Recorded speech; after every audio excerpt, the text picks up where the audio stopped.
Assalamualaikum warahmatullahi wabarakatuh dan salam sejahtera. Selamat berjumpa kembali di Pendakwah Teknologi. Okey, dalam episod kali ini saya akan tunjukkan kepada anda satu benda yang agak menarik. Okey, anda tahu tak perkakasan ataupun hardware yang anda gunakan tu sebenarnya dia boleh mempengaruhi kelajuan network ataupun kelajuan internet anda tu. Jadi dalam episod kali ini, saya akan buat beberapa testing untuk nak membuktikan perkara ni. Dan testing tu semua saya akan pakai beberapa jenis telefon. Saya tak pakailah barang network yang pelik-pelik ni, saya pakai telefon untuk memudahkan saya tunjuk kepada anda. Okey, bercakap pasal telefon tu pula, saya amat berbesar hati kerana pihak Realme Malaysia telah sudi untuk memberikan salah satu unit model terbaru mereka, iaitu yang C25S. Okey, pada asalnya mereka bagi telefon tu untuk saya buat review, tapi saya cakap balik lah, saya ni belum pandai lagi lah ataupun belum layak lagi nak buat review produk telefon-telefon ni semua, dan saya rasa ada banyak lagi channel dekat luar sana yang boleh buat review lebih elok daripada saya. Tapi saya tanya, berani ke tidak kalau saya gunakan telefon mereka tu untuk buat testing network ni? Dan mereka kata kat saya, pakai je lah. So itulah dia. Jadi jom saya tunjukkan kepada anda testing bagi membuktikan hardware itu sebenarnya mempengaruhi kelajuan internet anda tu.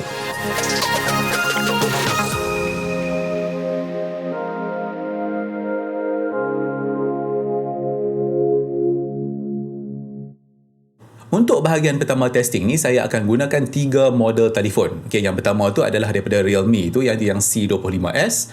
Yang kedua adalah daripada Samsung Galaxy S20 Ultra dan satu iPhone 11 Pro Max. Ketiga-tiga unit telefon ni saya akan sambungkan kepada satu Wi-Fi access point yang sama. Wi-Fi access point tu saya kena tunjuk ke anda. Ini saya dapat daripada D-Link. So ini adalah model dia. D-Link EXO-AX5400. Dan ini adalah satu Wi-Fi 6 router yang barulah. Okay, Wi-Fi 6 router ni pula saya sambungkan kepada internet rumah saya, di mana internet rumah saya ni adalah berkelajuan 1 gigabit dari Allo City Broadband. Okay, masa nak buat testing tu, hanya akan ada satu telefon sahaja yang connect kepada Wi-Fi tu. Telefon lain semua saya akan disable Wi-Fi dia dulu, dan tidak akan ada device lain yang bersambung dengan Wi-Fi access point tu. Okay, untuk testing tu pula, saya menggunakan beberapa aplikasi yang anda boleh dapat dari Apple App Store dan Google Play Store. Benda-benda biasa. Dan senarai aplikasi itu pun, anda kalau tengok video saya sebelum ni, saya dah tunjukkan kepada anda yang 11 aplikasi yang anda boleh gunakan untuk buat network testing. Okay, jadi jom kita tengok bahagian yang pertama ni dulu.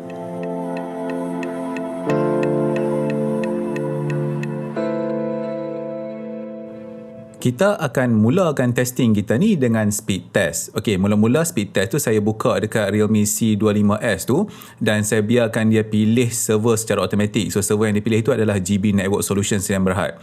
Okey, jadi untuk Samsung Galaxy S20 Ultra dan juga iPhone 11 Pro Max tu, saya set secara manual server speed test tu supaya menggunakan GB Networks yang macam anda boleh tengok dekat situ lah, supaya ketiga-tiga telefon ni menggunakan speed test server yang sama.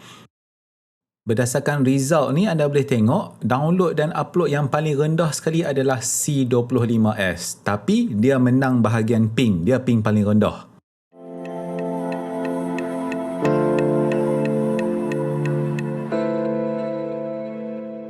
Testing seterusnya ni pula, kita akan gunakan aplikasi Fast. Jadi apa yang saya buat adalah, saya cuma buka Fast tu pada setiap telefon tu secara individu, dan saya biar dia run sampai habis.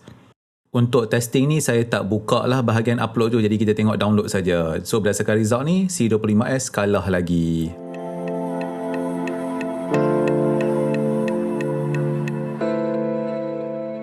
Untuk testing yang ketiga ni, saya akan gunakan aplikasi nPerf. Saya sangat suka nPerf ni sebab dia boleh buat macam-macam jenis testing. Macam yang anda boleh tengok dekat sini, dia boleh test download, boleh test upload. Lepas tu dia akan buat browsing test. Dia akan buka beberapa website, dia akan beritahu berapa kelajuan untuk load website tu. Dan lepas tu dia akan buat juga untuk streaming test. Jadi pada pengakhir testing tu nanti, anda akan boleh tengok dia punya result sama ada untuk download, upload, browsing dan juga streaming. Jadi satu aplikasi ni boleh test semua, jadi sangat berguna. Testing nPerf ni sebenarnya dia makan masa sikit lah, sebab macam saya kata tadi, banyak benda yang dia buat. Jadi kalau dalam video ni pun saya dah lajukan dia 2 kali ganda, tapi dia masih makan masa lagi. Jadi kita biarlah dulu dia run.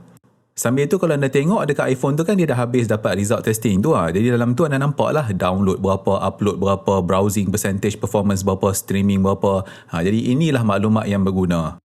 Jadi berdasarkan result ni, anda boleh tengoklah download dan upload yang paling rendah masih lagi C25S, dan dia punya latency pun masih lagi paling rendah.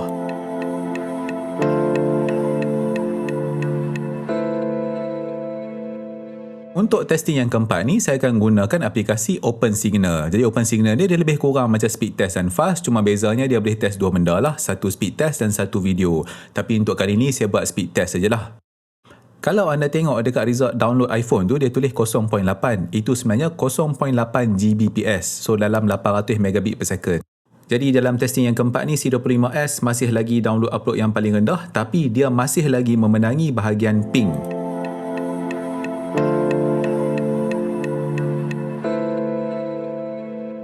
Untuk testing yang terakhir ni, saya akan gunakan aplikasi Meteor. So Meteor ni pun daripada OpenSignal dan dia pun samalah macam speed test, fast dan OpenSignal tadilah. Dia boleh buat download dan upload testing.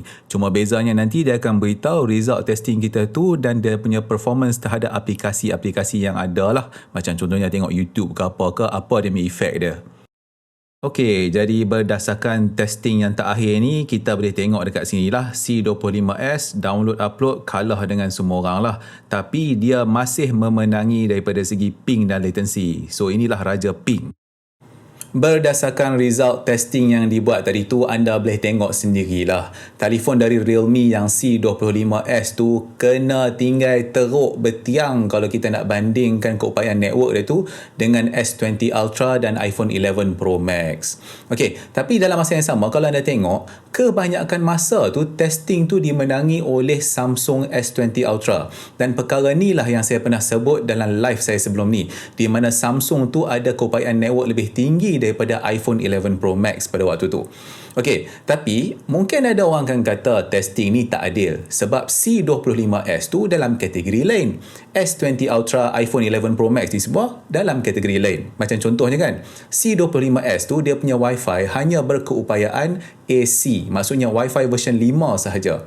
Manakala yang Samsung Galaxy S20 dan iPhone 11 Pro tu, dia boleh pergi sampai AX, maksudnya Wi-Fi 6. Dan router yang kita pakai itu pun Wi-Fi 6. Okey, jadi untuk nak bagi test ni lebih adil, saya akan gunakan beberapa telefon yang sama level daripada segi keupayaan Wi-Fi tu. Tapi saya akan pakai telefon yang lagi lama daripada C25S tu. Saya akan ambil telefon yang 5-6 tahun dulu.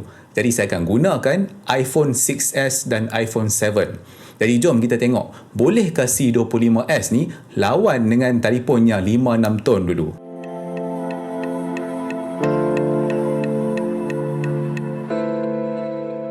Untuk testing kali ni, saya akan letakkan tiga telefon tu pada satu meja lah. Senang untuk anda tengok. Dan setiap kali saya buat testing tu, Wi-Fi bagi telefon yang lain tu semua saya tutup. Maksudnya setiap kali testing, hanya satu telefon saja yang connect kepada router tu. Okey, dan dalam masa yang sama, video ni saya percepatkan sikit lah supaya anda tak payah nak tunggu lama-lama nak tengok result dia. Berdasarkan result ni, nampak gayanya Realme C25S ni kalah juga dengan iPhone 7 Plus dan iPhone 6s ni. Cuma dia menang bahagian ping saja. Untuk test yang seterusnya ni, saya pakai fast lah. Tiga telefon saya pakai fast. Sama juga macam tadi, setiap kali buat testing, telefon yang lain Wi-Fi ditutup. Nampak gayanya untuk test fast ni pun C25S kalah juga. Testing yang seterusnya saya gunakan nPerf. Jadi seperti yang anda tahulah, nPerf ni dia makan masa sikit. Jadi saya dah mempercepatkan video ni berkali-kali ganda lah supaya anda tak payah nak tunggu sampai habis. Kalah jugalah nampaknya Realme. Okey, so yang seterusnya saya pakai OpenSignal. Dan result yang ini pun masih lagi Realme kalah. Okey, jadi testing yang terakhir ni saya gunakan Meteor lah untuk test tiga telefon ni. Jadi inilah dia testing yang terakhir menggunakan Wi-Fi.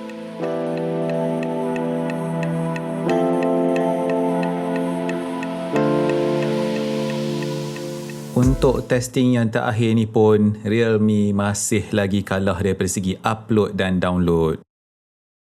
Result testing ni menunjukkan satu benda yang sangat menarik. Di mana anda boleh tengok telefon Realme C25s tu kalah juga dengan iPhone yang dikeluarkan 5-6 tahun dulu. iPhone 6s tu dia keluar pada tahun 2015, iPhone 7 tu keluar pada tahun 2016. Dah lama dah lah. Jadi ini adalah salah satu contoh benda baru kadang-kala tak semestinya lebih elok daripada benda lama. Okey, tapi anda jangan salah faham. Testing yang saya buat ni semua hanya khusus kepada rangkaian sahaja. Dan saya tak layak nak kata bahawa iPhone tu lebih elok daripada Realme. Tak boleh nak kata macam tu. Sebab kalau anda tengok pada C25s tu, daripada segi hardware dia saja pun ada macam-macam benda yang lebih elok daripada iPhone 6s dan iPhone 7 tu. Dan kalau anda bandingkan di antara dua daripada segi aplikasi nak buka benda lebih laju, Realme tu boleh buka application lebih laju daripada iPhone 6s tu. Cuma dalam kes rangkaian ni, dia tetap kalah. Itulah dia.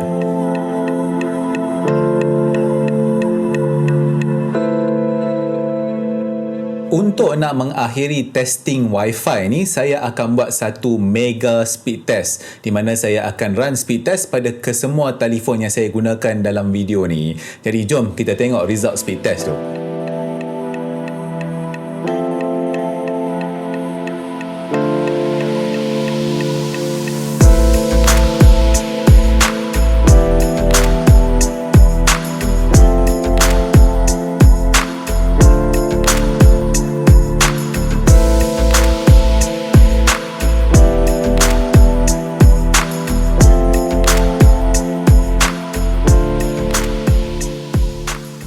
Kalau sebelum ni kita banyak buat testing menggunakan Wi-Fi. Jadi dalam bahagian yang terakhir ni, saya nak tunjukkan kepada anda perbezaan keupayaan daripada segi rangkaian selular. Maksudnya yang 4G, 3G semua tu kalau dibandingkan di antara Samsung Galaxy S20 Ultra dan juga Realme C25s.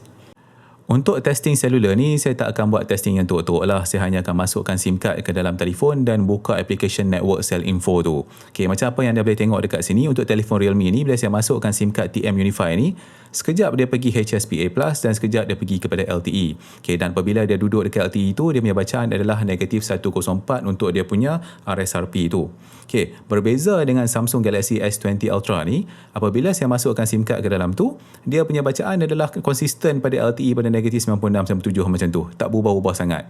Okay, dan untuk pengetahuan anda, saya tak buat sebarang perubahan settings pada kedua-dua telefon ni. Hanya masukkan SIM card dan buka Network Cell Info saja. Dan kedudukan telefon ni pun pada kedudukan yang sama. Berdasarkan testing yang mudah tu, anda boleh tengok ada perbezaan keupayaan daripada segi rangkaian selular juga pada telefon Realme dan juga Samsung tu. SIM card yang sama tu apabila diletak dekat Realme, dia punya signal strength jauh lagi kurang berbanding apabila kita letak SIM card tu dalam Samsung Galaxy S20 Ultra. Jadi dekat sini saya nak tunjukkan dekat anda, perkakasan tu memang memainkan peranan daripada segi keupayaan rangkaian, tak kisahlah Wi-Fi ataupun selular.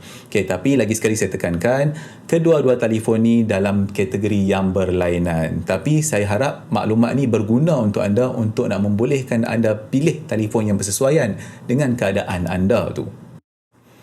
Jadi itulah dia beberapa testing yang saya boleh tunjukkan kepada anda untuk membuktikan bahawa perkakasan ataupun hardware ni dia mempengaruhi kelajuan network ataupun internet anda tu. Sebab sebelum ni ada orang tanya saya, dia tanya pakai telefon beza-beza ni dia mempengaruhi kelajuan internet ke tidak? Jadi menggunakan video ni anda boleh nilailah sendiri. Okay, tapi sambil-sambil tu saya nak tekankan lagi sekali dekat sini.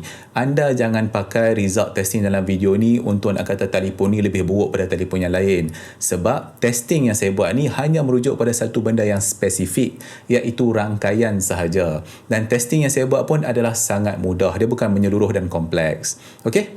Alright, so sebelum saya akhirkan video ni, saya nak mengucapkan lagi sekali jutaan terima kasih kepada pihak Realme Malaysia kerana sudi memberikan telefon tu untuk membolehkan saya buat testing ni dan memberikan kelonggaran kepada saya untuk buat review macam ni. Sekiranya anda pihak Realme ada telefon flagship yang lagi power nak test, hantar mail lah, saya tolong test lagi sekali. Okay, kita pun dah sampai kepada penghujung episod kali ni. Jadi sekiranya episod ni memberikan manfaat kepada anda, memberikan anda info yang baru dan sebagainya, maka janganlah lupa untuk like, subscribe, share dan follow Pendakwah Teknologi. InsyaAllah kita akan jumpa lagi dalam episod yang seterusnya. Terima kasih kerana menonton episod ni. Assalamualaikum.